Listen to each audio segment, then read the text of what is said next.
एक कहावत क्या है, एक मीम्स वायरल है कि पल भर में वक्त बदल गया, जज्बात बदल गया। एक तरफ जब ब्रजभूषण शरण सिंह ने कहा था कि हमारे रिश्तेदार हैं संजय सिंह, और आज उन्हें पहचानने से इनकार कर रहे हैं, क्या केंद्र सरकार का कहीं ना कहीं दबाव है? पुष्पेंद्र सर, ये आपसे सवाल है। पुष्पेंद्र सर। देखिए सुष्मिता जी, सबसे पहले तो मैं तमाम पैनलिस्ट और आपके जो दर्शक हैं उनको आज जो है मैरी क्रिसमस और उसकी क्रिसमस की शुभकामनाएं देता हूं। दूसरा, आपने ठीक कहा कि जो जनता का दबाव होता है और जो चुनावी राजनीति है, तमाम निर्णय जो भाजपा के द्वारा किए जाते हैं या नरेंद्र मोदी द्वारा किए जा रहे हैं पिछले 10 साल में, उसके पीछे कहीं ना कहीं इनका राजनीतिक गणित जो है देखा गया है। राजनीति में जो नफा नुकसान है उसको देख करके निर्णय लेते हैं। आज एक मीम और भी जो है, मीम क्या वक्तव्य है अटल बिहारी वाजपेयी जी का, जिसमें वो ये कह रहे हैं कि भाई मैं मौत से नहीं डरता लेकिन मैं बदनाम होने से बहुत डरता हूं। तो वो वाली भाजपा अब नहीं बची है कि जो बदनाम होने से डरती है। आज की भाजपा का अगर या मोदी जी का बयान उस परिप्रेक्ष्य में आए तो वो ये होगा कि भाई मैं जो है और किसी चीज से नहीं डरता, मैं केवल सत्ता जाने से डरता हूं, मेरी सत्ता ना चली जाए कहीं। तो मैं वो हर काम करता हूं जिसकी वजह से मेरी सत्ता मेंटेन रहे और मैं सत्ता में बना रहूं। ये भाजपा और आरएसएस का एक करेक्टर हो गया है। दूसरा, पिछले 10 सालों में एक चीज और भारत में बदली है बहुत ज्यादा, वो ये है कि जब भी किसी के खिलाफ कोई व्यक्ति कोई जो है अपराध कर दे तो पहले ये देखा जाता है कि किसने अपराध किया, उसकी जाति और धर्म क्या है।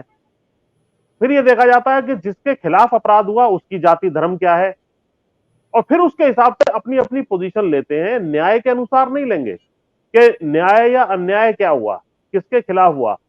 देखिए, हमारे यहाँ क्रिमिनल जस्टिस सिस्टम में किसी व्यक्ति के खिलाफ यदि कोई अन्याय होता है या क्राइम होता है तो तुरंत सारा क्रिमिनल जस्टिस सिस्टम स्वतः ट्रिगर हो जाना चाहिए। स्वतः उसकी एफआईआर पहले ही दर्ज होकर के, और पोक्सो का, क्योंकि इसमें एक मामला था जिसको इतना दबाया गया, इतना समय दिया गया कि उसने उनके ऊपर दबाव डाल के पोक्सो वाली कंप्लेंट अपने खिलाफ जो वापस करवा ली, उतना उसको मौका दिया।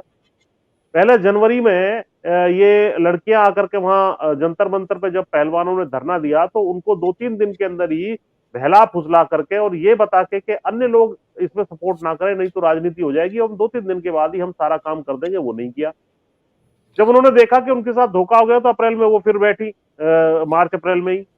उसके बाद भी एफआईआर दर्ज ना करना, जबकि दिल्ली के दिल में आप बैठे हैं, आप सेलिब्रेटेड ओलंपियन, चाहे एशियन गेम्स हो या कॉमनवेल्थ गेम्स हो, उनके मेडलिस्ट हैं, जिनके साथ प्रधानमंत्री जी ने भी अपनी फोटो जब वो मेडल जीत के आए थे बार बार खिंचवाई है।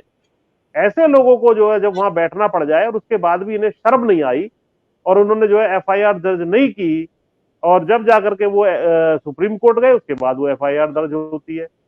उसके बाद भी हीला हवाली चलती रहती है। किस तरीके से उस सारे ऊपर एक कमेटी बना दी जाती है जो कि ऑफिशियली क्राइम होने पर कमेटी का कोई रोल ही नहीं है। अगर किसी ने किसी की हत्या कर दी तो पहले क्या कमेटी बैठती है कि करी हत्या या नहीं की, या अपराध कर दिया या यौन शोषण कर दिया? कोई उसका कोई ग्राउंड नहीं था। आपकी एक कमेटी इस तरीके से तो बैठ सकती है, भाई कोई अपराध हुआ है, ठीक है, किसी ने कंप्लेंट की है, कंप्लेंट आते ही वो उसको एफआईआर दर्ज कराने में मदद करती, लेकिन वो खुद ही फैसले में बैठ गई कि यार इनका कोई दोष नहीं है। वो सारी चीजें हुई। उसके बाद चीजें इस तरीके से इस मोड़ पे ला करके छोड़ी कि अंत में चुनाव घोषित कर दिया जबरदस्ती। चुनाव में पहले तो खैर इन्होंने ये इतना तो कृपा करी देश के ऊपर के खुद खड़े नहीं हुए। खुद इसलिए खड़े नहीं हुए क्योंकि इनके 3 टर्म मैक्सिमम हो चुके थे। 3 टर्म तक ही वो जो है चुनाव लड़ सकते हैं, तो वो लड़ नहीं सकते थे। बेटों को और भतीजों को और दामादों को उन्होंने फिर नहीं खड़ा किया, फिर ये अपना एक ये जो है प्यादा ला करके वहां खड़ा कर दिया। और क्योंकि इनके खुद के जो वोट थे, जो डेलीगेट थे, उन्हीं के बनाए हुए थे आदमी थे, तो उसमें कोई आम चुनाव नहीं हुआ कि 10-20 लाख लोगों ने वोट दिए। एक छोटा सा कोलिजियम है, वो 50-60 उसमें वोट है, और वो सारे के सारे इनके खुद के गुर्गे हैं जो पिछले 12 साल से इन्होंने पाले हुए हैं। उसमें 2-5 इधर उधर होंगे, बाकी सब इन्हीं की वोट थी। तो 40 वोटों से वो जीत गया, जीतना ही था। और उसके बाद जो इन्होंने दिखाया है, ये वो एक चीज और बताता है। एक चीज और पिछले 10 साल में हुई है कि यदि आप चुनाव जीत जाएं तो आपके सारे पाप जैसे धुल जाते हैं। अरे भाई, क्रिमिनल जस्टिस सिस्टम में यदि कोई आज अपराध करे और कल को सांसद चुना जाए या एमएलए चुना जाए तो क्या उसका कोई अपराध नहीं माना जाएगा? उसके मुकदमे सारे खत्म हो जाएंगे। तो ये इस तरह की बातें कर रहे हैं। अरे चुनाव भी कुछ नहीं है, आपने 50 आदमी के हिसाब से चुनाव लड़ा, आप चुनाव जीत गए, फिर भी आपके खिलाफ जो प्रोसीडिंग्स हैं, क्रिमिनल प्रोसीडिंग, वो तो जारी रहेंगी। आपने ये दिखाया कि साहब मेरा बड़ा बड़ा भयंकर दबदबा था इस देश में, और आज भी वो दबदबा कायम है और आगे भी कायम रहेगा। तो मतलब अंगूठा दिखाते हुए पूरे देश को कह दिया कि देख लो, मेरा कुछ बिगड़ने वाला इस सिस्टम में नहीं है। लेकिन क्योंकि मोदी जी और अमित शाह जो बैठे हैं ऊपर और आरएसएस जो बैठी है, उन्होंने नीचे फीडबैक लिया। और ये बात केवल जाटों की नहीं है, इसको जाटों तक सीमित करना एक तरीके से महिला खिलाड़ियों और तमाम देश ही नहीं पूरे विश्व की महिलाओं के साथ एक किस्म का अन्याय है। महिलाओं की वोट परसेंटेज, इनको मालूम है, लगातार बढ़ रही है। पुरुषों से ज्यादा वोट परसेंटेज महिला कर रही हैं, और महिला सबसे ज्यादा जो परेशान होती है, चिढ़ती है या नफरत करती है, वो छेड़खानी वाले मामलों से करती है। तो महिलाओं को मालूम है कि इसने काम तो किया है ये, नहीं तो 20, 25, 30 महिलाओं की कंप्लेंट आना और लगातार अपनी इज्जत को एक तरीके से सबके सामने दांव पे लगा करके सड़कों पर 40 दिन तक महिलाएं, कोई नहीं सेलिब्रेटेड जो है महिलाएं इस तरीके से करने वाली हैं। तो ये उनको मालूम था। और वास्तविकता तो ये कि आरएसएस और भाजपा वाले भी जानते हैं कि ये दोषी है। अगर किसी आरएसएस बीजेपी के घर पर ये चला जाए चाय पीने, तो वो कह देंगे अपनी महिलाओं से थोड़ा अंदर को रहना, इसके सामने नहीं आना है क्योंकि आदमी गलत है। तो सबको मालूम था, उसके बावजूद भी इसने अपनी ताकत दिखाई।